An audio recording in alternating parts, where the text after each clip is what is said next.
Parfait. Bonjour à tous.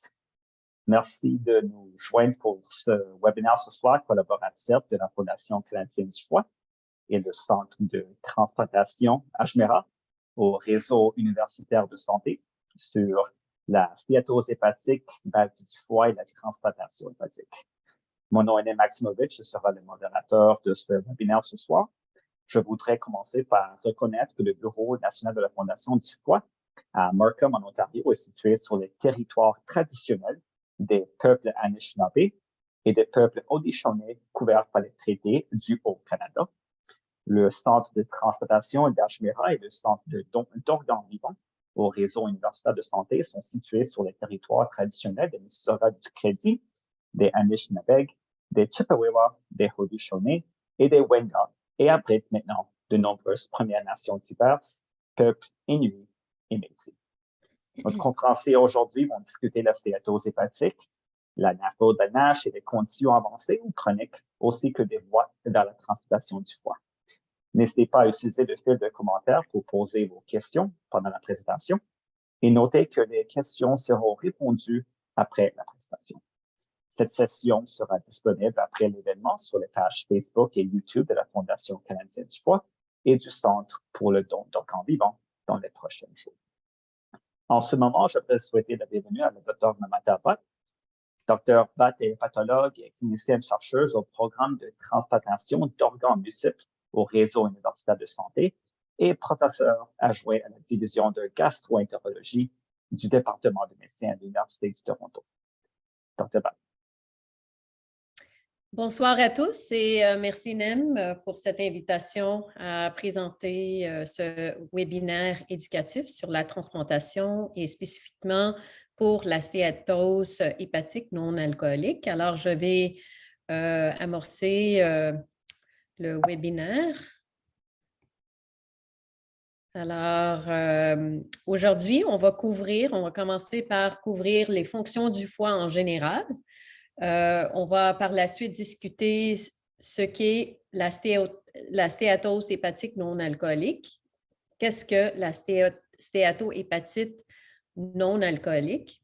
La prévalence de cette condition, les facteurs de risque et les symptômes, les traitements et y inclut la transplantation ou la greffe hépatique. Et la récurrence, c'est aussi un résumé à la fin de toute cette discussion. Et par la suite, on va avoir une séance de questions.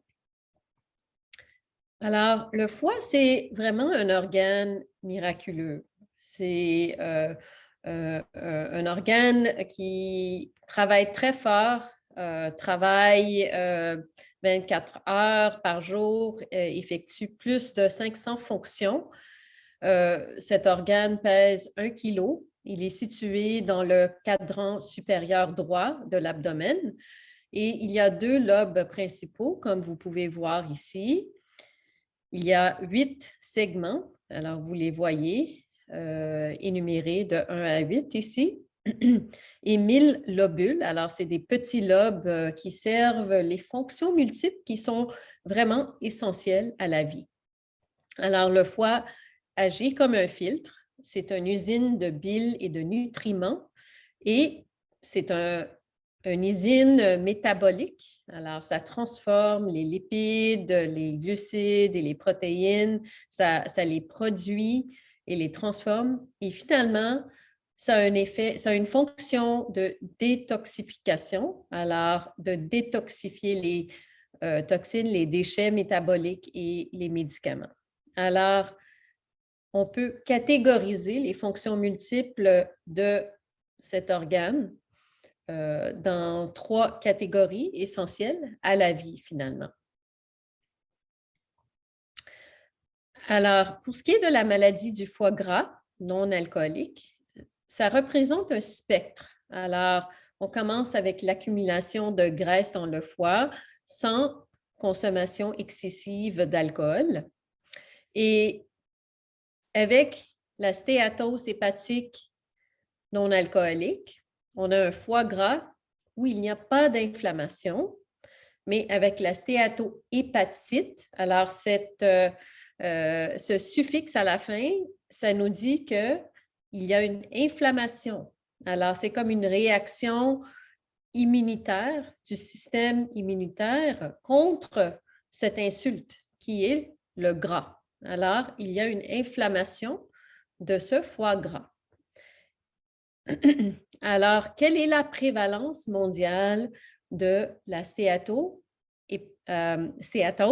et aussi la stéatohépatite, y compris la stéatohépatite? Alors, si on regarde à travers le monde, on a au Canada jusqu'à 25% des gens qui vont avoir un foie gras, soit avec ou sans inflammation.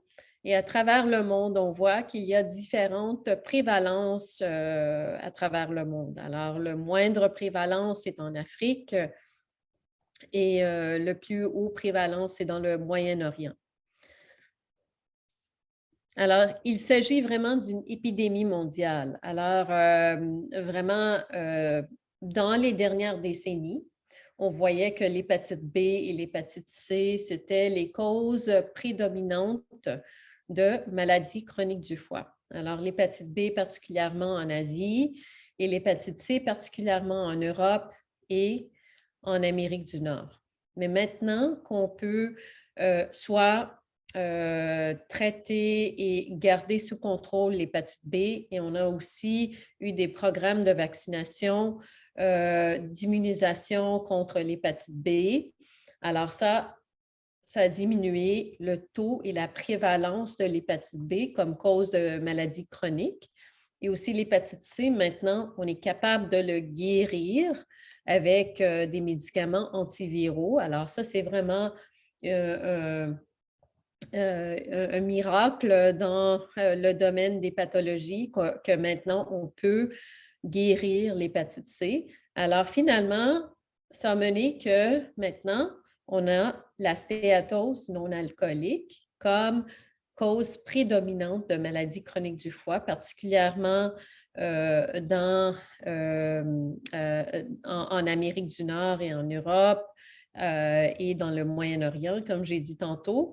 Alors, vous voyez les pays représentés ici. Et ça veut dire, et ça c'est comme en parallèle avec la diabète et l'obésité.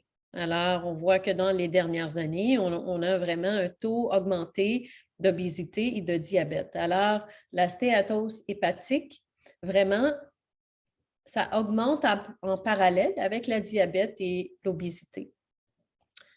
On a aussi un problème de maladie alcoolique en Amérique du Nord. Alors, vraiment, le foie gras, la stéatose non alcoolique et la maladie alcoolique du foie sont comme tête à tête en ce qui concerne finalement les causes de maladies chroniques du foie et aussi finalement comme indication pour la transplantation. Excusez-moi. Et quand on regarde les patients atteints de diabète de type 2, il y a une très haute prévalence de foie gras chez les patients qui ont la diabète type 2. Alors, vous voyez à travers le monde une prévalence qui peut être aussi haut que 71,6 % aux États-Unis, en Amérique latine, des nombres similaires en Europe et en Moyen-Orient aussi, comme je disais tantôt. Alors, c'est comme des taux de stéatose non alcoolique similaires chez les patients qui sont atteints de diabète type 2. Ça veut dire que ces jours-ci, les médecins de famille et les endocrinologues vont particulièrement tester les patients qui ont la diabète de type 2 pour leurs enzymes hépatiques, pour vérifier, pour faire un dépistage pour le foie gras. Alors, qui est à risque du foie gras non alcoolique? Alors, ça a tendance à se développer chez les personnes atteintes de surpoids ou d'obésité et aussi de diabète, comme j'ai dit tantôt. Puis, ça peut aussi se manifester chez une personne dont le poids corporel est sain, mais qui consomme souvent de plus haute quantité d'aliments gras ou sucrés, mais ça, comme quand le poids corporel est sain, ça peut être vraiment dû à quelques facteurs génétiques qu'on commence à détecter. Et ça, on appelle ça le foie gras chez quelqu'un qui a un poids corporel normal. Alors, les facteurs de risque, spécifiquement la diabète, comme j'ai dit tantôt, l'hyperlipidémie, ça veut dire un taux de lipides ou de cholestérol élevé dans le sang, la résistance à l'insuline et l'hypertension artérielle, les facteurs génétiques, comme j'ai dit. Parfois, l'inverse peut avoir un effet, un impact sur le métabolisme du foie. Alors, s'il y a une privation d'aliments et une carence en protéines, ça va affecter le métabolisme du foie. Et on voit ça aussi chez les gens qui utilisent l'alimentation totale parentérale à long terme. Ça va aussi affecter le métabolisme du foie et ça peut mener à une stéatose non alcoolique qui mène finalement à la cirrhose même. Il faut aussi prendre en note que la chirurgie de pontage intestinal pour traiter l'obésité, ça aussi, quand il y a une perte rapide de poids, ça peut mener à une cicatrice avancée, une progression de cicatrice du foie qui est assez rapide.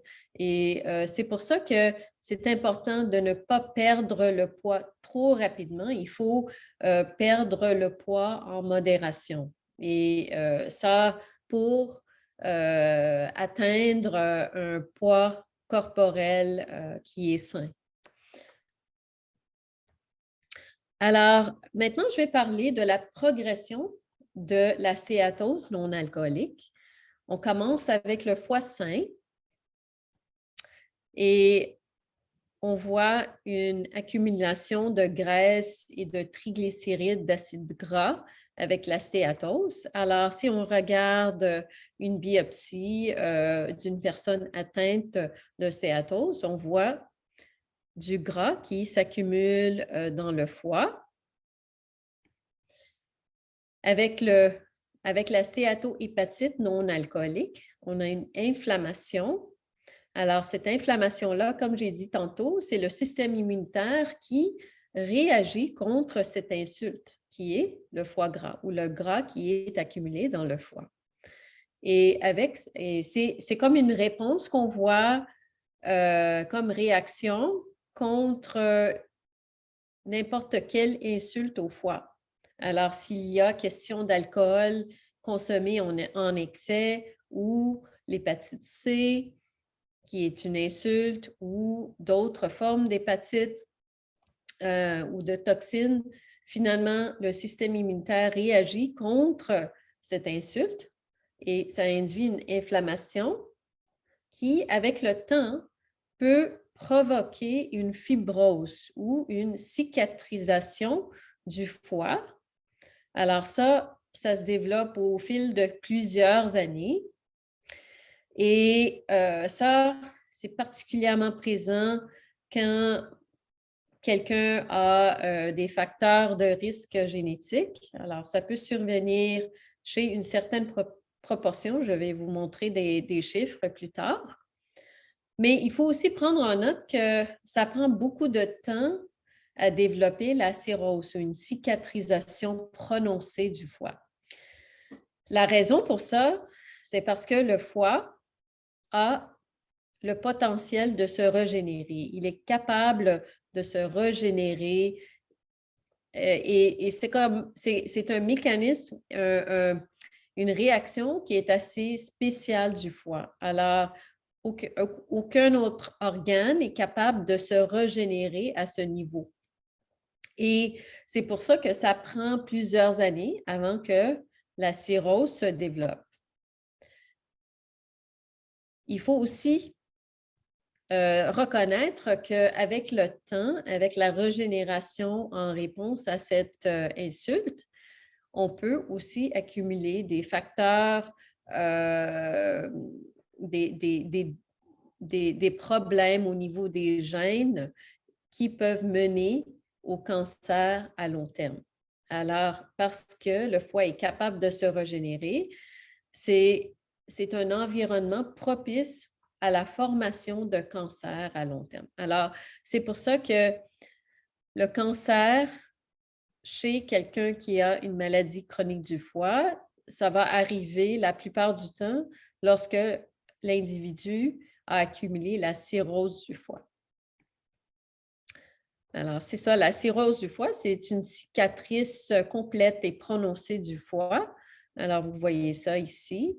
Puis, finalement, ça va mener à des problèmes avec la fonction du foie au niveau synthétique. Alors, ça veut dire de former les protéines qui sont nécessaires à la survie. Et aussi, cette cirrhose peut mener à des problèmes, des complications telles l'accumulation de liquide dans l'abdomen, la confusion et les varices. Alors, c'est les complications à long terme qui peuvent survenir. Alors ici, si on regarde la progression du foie normal, si on commence, alors ça, c'est des chiffres qui viennent des États-Unis. Alors, vous allez comprendre un peu ou avoir une appréciation pour le pourcentage de gens qui finalement vont progresser à la cirrhose et le cancer du foie. Alors, si on commence avec 328 millions de personnes aux États-Unis, parmi ces 328 millions, on a 67 millions estimés d'individus qui ont la stéatose, 3,5 millions qui ont la stéatohépatite sans fibrose. Et ici, vous voyez les individus qui vont être affectés par la fibrose.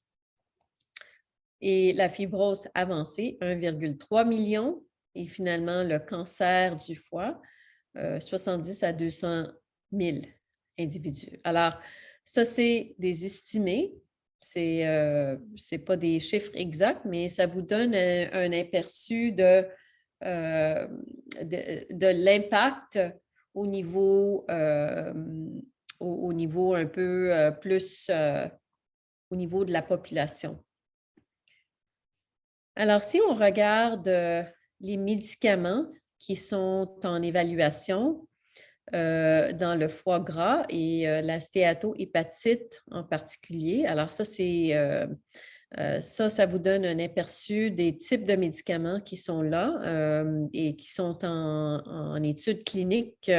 Quelques-uns de ces médicaments nous démontrent un potentiel assez significatif. Alors, on a les GLP-1, les agonistes du récepteur pour le GLP-1, le SGLT2. Alors, ça, c'est des médicaments pour la diabète, mais on voit des résultats intéressants, particulièrement avec le sémaglutide, qui est un médicament pour la diabète, mais qui démontre des résultats assez intéressants. Et aussi le THR-bêta, l'agoniste du THR-bêta. Alors, c'est un récepteur pour l'hormone du thyroïde. Alors, avec ça, on a vu récemment des résultats assez intéressants qui démontrent une diminution de l'inflammation, mais pas de régression de fibrose. Alors, pas d'amélioration au niveau de la fibrose avec ces deux médicaments-là, mais quand même, on voit une amélioration dans l'inflammation. Alors, il y a plusieurs médicaments qui sont en évaluation présentement et je pense qu'on va voir quand même des résultats intéressants qui vont finalement mener, on espère, à l'approbation d'un médicament par Santé Canada et par la FDA aux États-Unis. Alors, on va espérer, on voit quand même des résultats prometteurs pour des médicaments tels que j'ai mentionné tantôt. Il y a différents types de mécanismes qu'on peut aussi cibler, comme la fibrose. Alors, il y a des médicaments antifibrotiques et anti-inflammatoires qui sont en évaluation ici. Alors, différents types de mécanismes qui sont ciblés. Aussi des médicaments contre le métabolisme pour diminuer quelques facteurs de métabolisme. Alors, il y a plusieurs différents types de mécanismes qui sont ciblés avec ces médicaments en évaluation. Mais pas encore de thérapie qui est approuvée à ce moment-ci, mais comme j'ai dit, quand même du potentiel assez intéressant dans les années prochaines. Alors, si on regarde la pronostic pour le foie gras, selon une méta-analyse de 85 études réalisées entre 1989 et 2015, on a une lente progression de la fibrose. La mortalité liée au foie est très faible. Alors, si on regarde parmi 100 patients atteints du stéatose non alcoolique, à 20 ans de diagnostic, 5 patients vont développer une cirrhose du foie. 5 à 10 ans après ça, 2 à 3 patients vont décompenser. Et de 1 à 5 ans après ça, 1 ou 2 patients vont mourir ou vont avoir besoin d'une greffe. Cependant, il faut prendre en note que le foie gras, c'est une maladie multisystémique. Alors, ça veut dire que ce n'est pas juste le foie qui est affecté, mais les autres organes vont être affectés. Alors, quand on évalue quelqu'un qui a le foie gras, ce n'est pas juste le foie gras qu'on devrait vraiment regarder en profondeur. Il faut aussi regarder s'il y a des autres problèmes ou des effets secondaires de ce foie gras qui coexistent. Alors, par exemple, les gens qui ont le foie gras sont aussi à plus haut risque de tumeurs malignes. Ils sont à plus haut risque de l'ostéoporose, l'apnée du sommeil, la diabète, l'obésité, la maladie cardiovasculaire particulièrement, les anomalies cardiaques et des arythmies, la maladie rénale chronique et le syndrome des ovaires polykystiques. Alors, on a différents types de conditions qui vont coexister et qui vont être un résultat de la présence du foie gras. Alors, les causes de décès parmi les personnes qui ont le foie gras, 28 malignité, 25 c'est cardiovasculaire et 13 c'est le foie. Alors, le foie, ce n'est pas le problème numéro 1 chez le patient qui a le foie gras en ce qui concerne la cause de décès. Si on regarde le syndrome métabolique, alors le syndrome métabolique est présent, l'obésité, la diabète, la dyslipidémie, alors les problèmes avec les lipides, cholestérol, hypertriglycéridémie, hypertension et syndrome métabolique. Si on regarde une majorité des patients avec la stéatose et la stéatohépatite en particulier vont avoir le syndrome métabolique. Alors, il faut vraiment essayer de cibler des taux de diabète ou de lipides normales chez ces individus-là pour leur permettre le maximum potentiel de survie. Alors, en somme, le foie gras est associé avec une mortalité accrue et ça, c'est une étude qui a été faite il y a quelques années, là, mais quand même, ça nous indique que la survie observée chez les patients avec le foie gras est significative et de façon significative plus basse que ce qu'on anticiperait.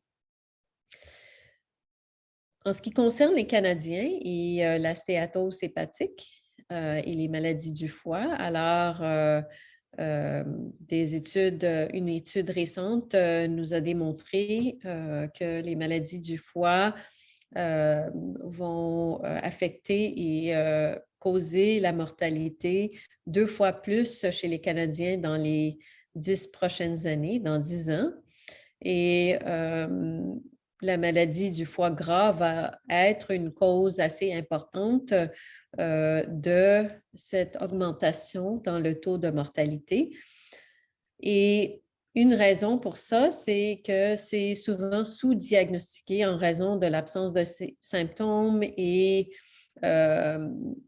les connaissances limitées du public et concernant cette pathologie. Et les patients qui sont diabétiques et obèses sont beaucoup plus à risque que la population générale. Alors, on devrait faire un meilleur job de faire un dépistage des personnes qui sont affectées par la diabète et l'obésité en particulier. Ça, c'est vraiment... Ça nous indique que ça va être une cause importante de mortalité dans les prochaines années. Alors, vraiment, on devrait être plus vigilant au niveau de notre système de santé. En ce qui concerne la prévention, alors je vous ai mentionné tantôt que les thérapies, à ce stade-ci, on est limité étant donné que les thérapies sont encore à l'étude. Cependant, les patients qui ont la diabète ont l'approbation pour l'utilisation de certains de ces médicaments, en particulier les GLP-1 agonistes et les SGLT2, les inhibiteurs de SGLT2. Mais au-delà de la pharmacothérapie, vraiment, on devrait commencer avec une alimentation saine, alors la plus saine possible, l'exercice et aussi essayer d'atteindre un indice de masse corporelle sain. Alors, ça, c'est des choses qui sont plus sous notre contrôle, particulièrement parce que la pharmacothérapie n'est pas approuvée pour cette indication de stéatohépatite non alcoolique. Alors, pour l'instant, on fait ce qu'on peut avec l'alimentation et l'exercice. Et l'indice de masse corporelle, alors ça vient de Diabetes Canada et ça nous permet de calculer notre indice de masse corporelle qui est le poids divisé par, alors le poids en kilos divisé par la hauteur en mètres fois la hauteur en mètres. Alors, la hauteur en mètres carrés. Et ça nous donne l'indice de masse corporelle. Alors, vraiment, l'identification précoce de cette condition est essentielle à maintenir le survie pour l'instant. Les tests hépatiques, comme j'ai mentionné tantôt, l'ALT, l'AST, l'ALP, la fonction hépatique, les tests pour les virus d'hépatite B et d'hépatite C, les tests immunologiques. Alors, quand les enzymes sont augmentées, les médecins vont évaluer pour des causes évidentes d'hépatite. Les tests de dépistage d'une surcharge en fer ou en cuivre, la consommation excessive d'alcool à long terme, la diabète, l'obésité, les antécédents familiaux et les tests d'imagerie, alors une échographie et une élastographie transitoire vont être conduits.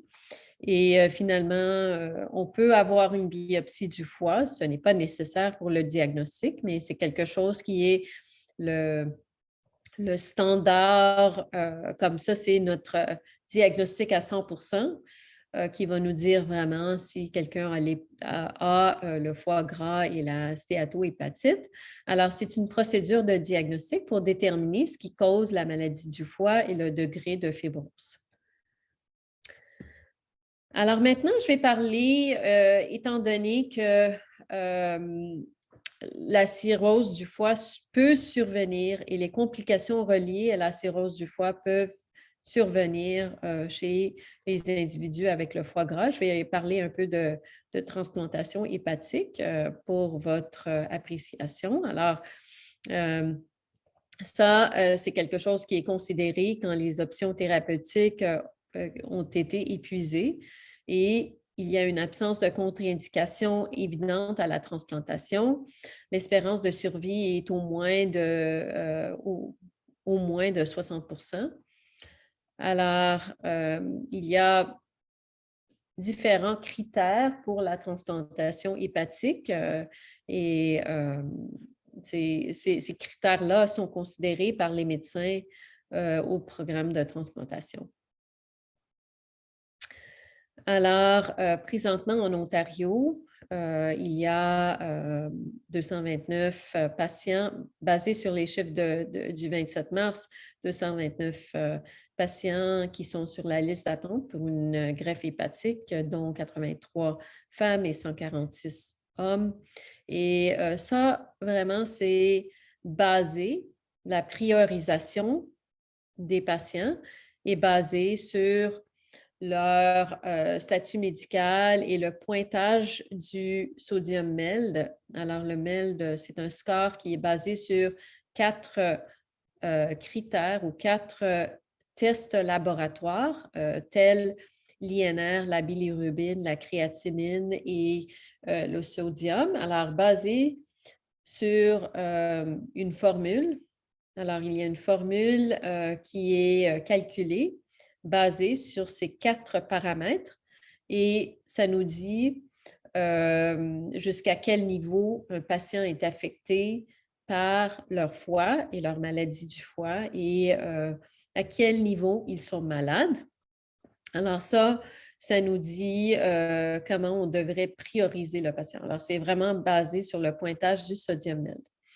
Le groupe sanguin est aussi un facteur critique et aussi une autre considération importante, c'est la taille et le poids du patient pour nous assurer que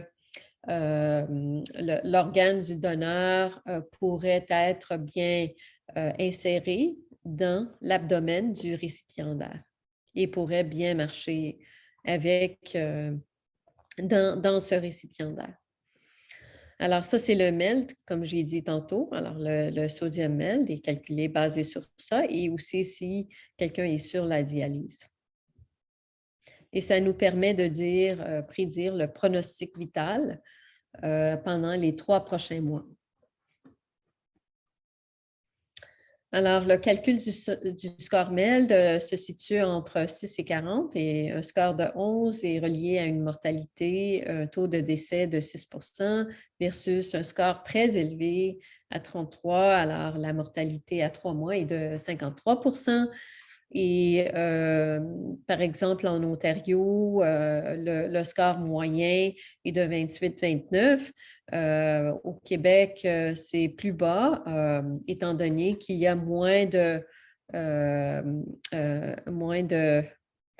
en général, il y a plus de donneurs en relation avec les récipiendaires, mais quand même, il y a un taux de mortalité sur la liste d'attente au Québec aussi. Mais quand même, il faut prendre ça en note. Alors, l'autre chose concernant le score MELD, c'est que ça peut ne pas bien représenter le degré de maladie d'un patient. Alors, par exemple, chez les femmes ou les gens qui sont plus affectés par la masse musculaire diminuée. Alors, s'ils ont perdu beaucoup de muscles à cause de la cirrhose, ils sont plus faibles et probablement plus malades que leur score MELD nous dit. Alors, ça, c'est 2 groupes qui sont particulièrement affectés par le système de priorisation présentement. Aussi, les gens qui ont une cholangite sclérosante primaire ou la cholangite biliaire primitive. Ces personnes-là aussi ne sont pas bien représentées. Leur degré de maladie n'est pas bien reflété par le score-MEL. Alors, finalement, on envisage une transplantation hépatique lorsque le score de sodium MEL est de 15 habituellement. Évidemment, il y a un peu d'interprétation dans ça aussi. Par exemple, si quelqu'un a un score de MEL qui est de 12, mais qu'ils ont du liquide qui s'accumule et ils ont besoin d'une ponction abdominale à répétition, comme à toutes les 2 semaines. Évidemment, ça, c'est quelqu'un de différent qui a besoin d'une transplantation hépatique. Alors, c'est vraiment cas par cas si le score se situe entre 10 et 15. Pour ce qui est du foie gras, c'est une indication croissante pour la greffe hépatique. Alors, on voit dans notre programme, ça continue à augmenter comme une indication pour la greffe hépatique. Alors, ça représente 25 des patients qui sont greffés dans notre programme. Et présentement, en somme, il y a, si on regarde en total, étant donné que la disponibilité d'organes n'est pas suffisante pour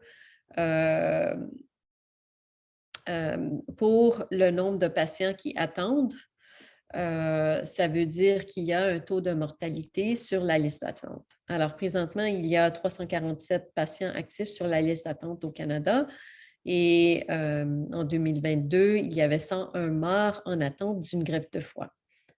Alors, évidemment, ça veut dire que le nombre d'organes de donneurs décédés ne sont pas suffisants pour les gens qui sont sur la liste. Alors, souvent, ils peuvent devenir trop faibles pour la transplantation ou peuvent mourir d'une infection ou d'autres stress qui mènent à la mortalité sur la liste d'attente. Alors, une option, c'est envisager un donneur vivant. Alors, le donneur vivant, c'est quelqu'un qui donne une partie de leur foie, jusqu'à 70 de leur foie, à leur récipiendaire. Et c'est une transplantation avec un temps d'attente minimal. C'est une opération qui est programmée à un moment propice et ça peut mener à un retour plus rapide à la santé et à une bonne qualité de vie. On a des meilleurs résultats à long terme pour le récipiendaire et un organe de meilleure qualité. Et les donneurs vont tirer une grande satisfaction de faire le don de vie. Alors, qui peut être un donneur de foie vivant? Les personnes âgées de 16 à 60 ans doivent être en excellente santé mentale et physique, avoir une fonction hépatique normale, ne pas avoir d'autres comorbidités ou d'autres conditions médicales. Alors, ils doivent aussi avoir un poids santé par rapport à leur taille, avoir le soutien de leur famille, de leurs amis et finalement, le choix doit être parfaitement volontaire. Pour ce qui est du bilan de santé du donneur vivant, habituellement, ils vont pouvoir, ça va prendre habituellement 4 à 6 semaines pour faire une évaluation du donneur vivant. Dans les situations d'urgence, ça pourrait être fait plus rapidement.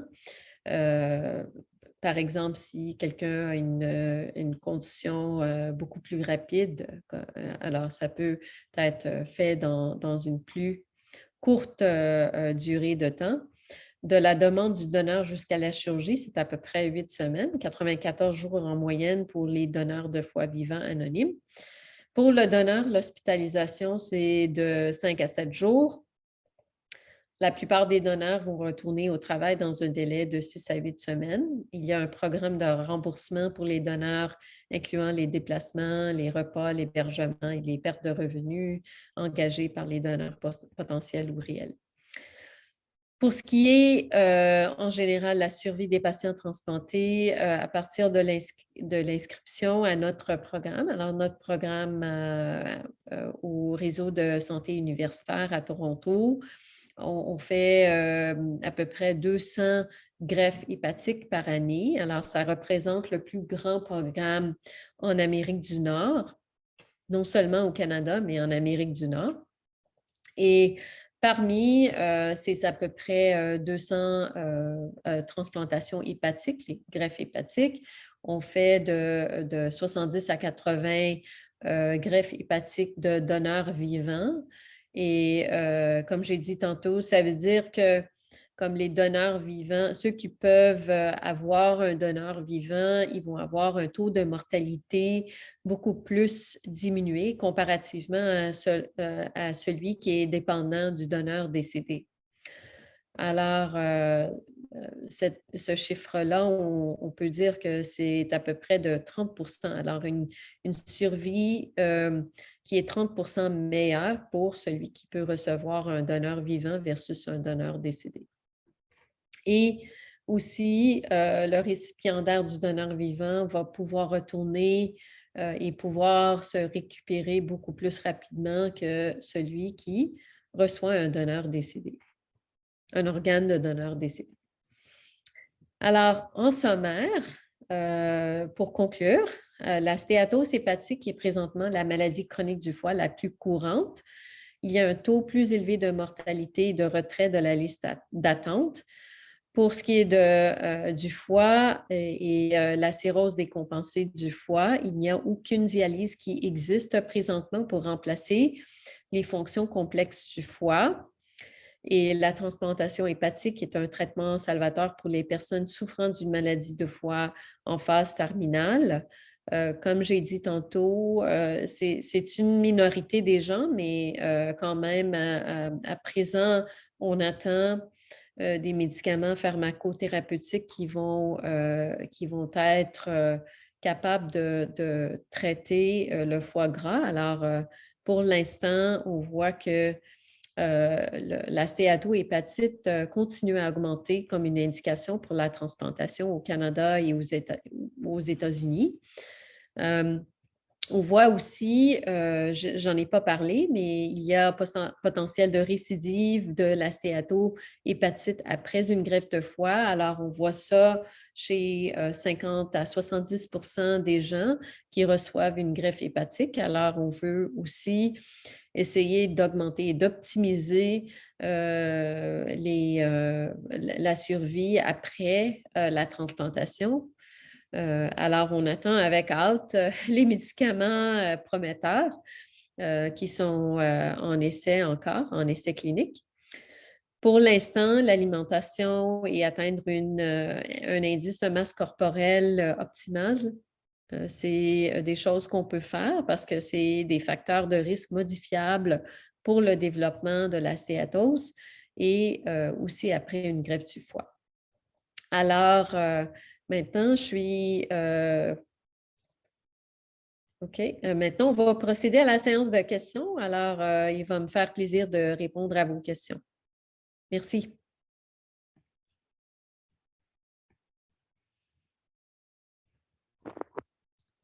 Parfait. Merci, Dr. Bach, pour cette présentation très informative.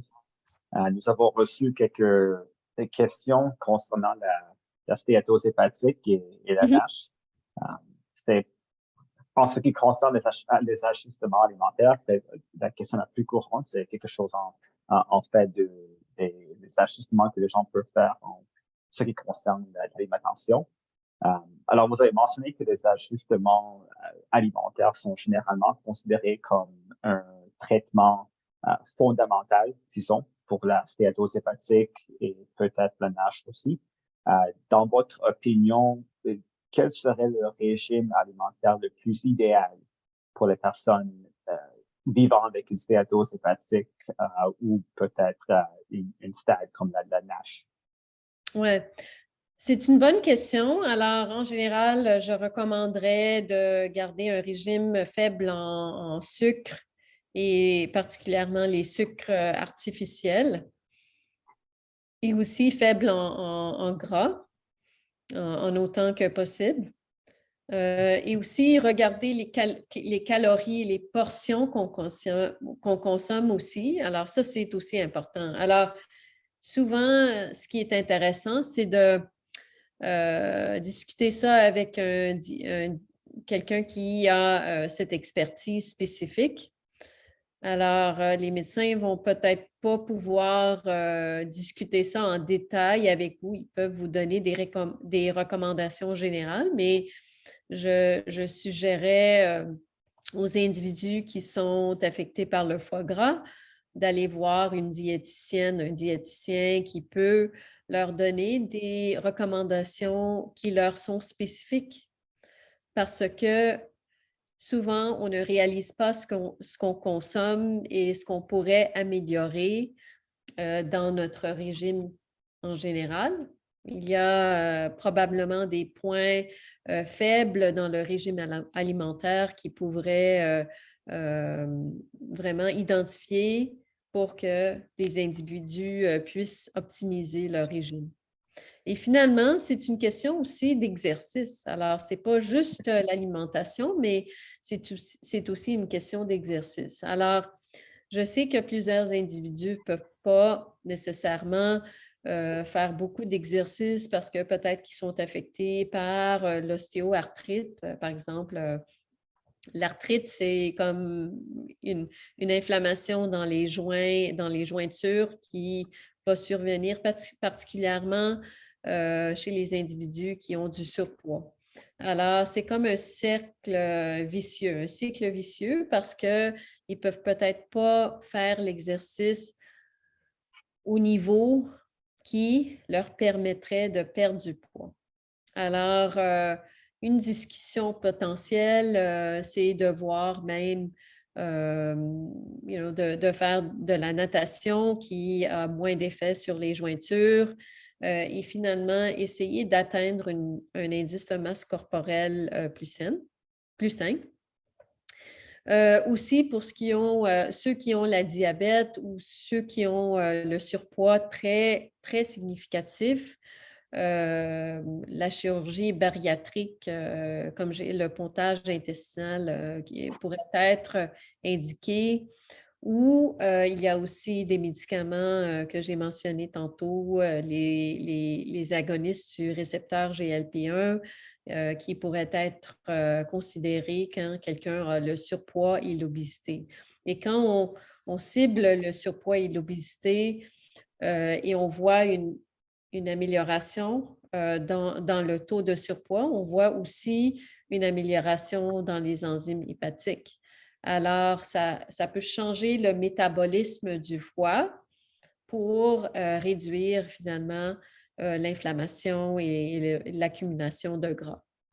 Alors, on peut comme on peut essayer de modifier les facteurs qui sont sous notre contrôle pour l'instant et peut-être que dans les prochaines années, on va espérer que dans les prochaines années, on va avoir des pharmacothérapies qui vont être plus efficaces contre ce problème. Oui, bien sûr, merci.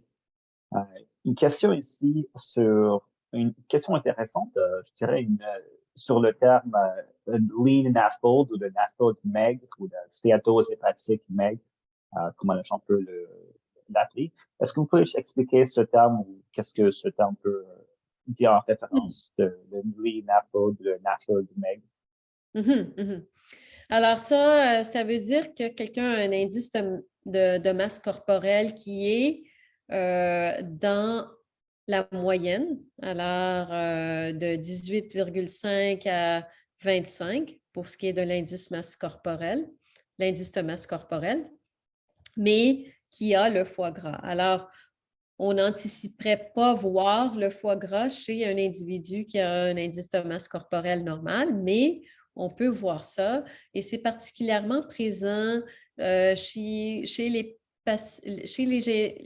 individus d'origine sud-asiatique qui ont une propensité pour la diabète, même s'ils ont un indice de masse corporelle qu'on considérait normal. Et ces gens-là aussi, comme les gens d'origine sud-asiatique ou des Philippines, par exemple, ou hispaniques, ces gens-là ont une propensité particulière pour le lean NAFLD, comme vous avez dit. Alors, il y a probablement des facteurs génétiques qui mènent à la génération de la stéatohépatite chez ces personnes-là qui ont un indice de masse corporelle normal. Et aussi, l'indice de masse corporelle qu'on devrait cibler chez ces populations est un peu plus basse que ce qu'on ciblerait chez quelqu'un qui est caucasien. Parfait, merci. Une question ici concernant l'alcool. Je devrais oui, aussi mentionner que, pardon, une autre chose à considérer, c'est que ces gens-là peuvent aussi avoir une progression de leur cicatrice due au foie gras qui est un peu plus prononcée que même les gens qui ont un surpoids. Alors, on voit qu'au niveau génétique, il y a probablement une propensité plus prononcée pour la fibrose progressive. D'accord, c'est intéressant ça. Juste une question ici concernant l'alcool et si l'alcool généralement est considéré dangereux ou sans danger pour les personnes qui sont atteintes d'une stéatose hépatique. Oui, c'est une question intéressante. Alors, je dirais que l'alcool, on a de plusieurs patients qui vont avoir une combinaison du foie gras non alcoolique et la consommation d'alcool plus augmentée. Alors, il y a plusieurs personnes qui vont avoir les deux conditions ensemble. Pour ce qui est de la maladie alcoolique, c'est quand quelqu'un consomme excessivement l'alcool, soit de façon quotidienne ou avec les binges. Alors, ça veut dire comme de façon intermittente qui mène à une insulte au foie. Et ça va mener à l'inflammation et finalement la cicatrice du foie. Alors, je dirais que souvent, on voit, ces jours-ci, on voit ces deux diagnostics ensemble. Et pour ce qui est de l'alcool en général, alors les lignes directrices souvent sont changeantes, mais dans les dernières lignes directrices, je pense que le message général, c'était vraiment d'éviter l'alcool en autant que possible et de garder une consommation plus rare de l'alcool en général. Alors, je pense que si quelqu'un a le foie gras, je ne leur recommanderais pas de consommer l'alcool parce que les deux en combinaison pourraient mener à une inflammation plus aiguë. Parce que avec le foie gras, on a l'accumulation du gras dans le foie qui mène à l'inflammation, mais aussi avec l'alcool, on a une accumulation de gras. Alors, quand on augmente et on a cette augmentation dans le taux de gras dans le foie, ça va mener à plus d'inflammation. Alors, ce n'est pas vraiment une bonne idée si on a la stéatohépatite aussi de consommer de l'alcool. Parfait, merci. Et je pense que cette question était la dernière question sur le fait de Facebook ici. OK. Oui, parfait. Alors, oui, c'est justement 8 heures ici, donc on va conclure ce webinaire pour ce soir. Je vais profiter aussi pour vous remercier Dr. Batt pour votre présentation et Ça fait plaisir.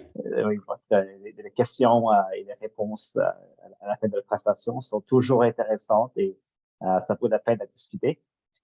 Je tiens également à remercier nos partenaires du Centre de transplantation HMERA et du Centre de foie vivant pour leur aide dans ce webinaire éducatif. Comme mentionné auparavant, ce webinaire sera disponible sur la page Facebook de la Fondation canadienne du foie et aussi sur la page Facebook et YouTube de leur réseau universitaire de santé. Alors, pour en savoir plus sur les maladies du foie ou pour en savoir plus sur la Fondation canadienne du foie, veuillez visiter notre site web à foie.ca et assurez de nous suivre sur nos réseaux sociaux pour obtenir toutes les informations les plus récentes et des conseils sur la santé du foie. Et aussi pour plus d'informations sur la greffe et le don d'organes vivants, veuillez visiter nos partenaires à uhnTransplant.ca pour des informations additionnelles. Donc, je vous remercie une autre fois et jusqu'à la prochaine fois.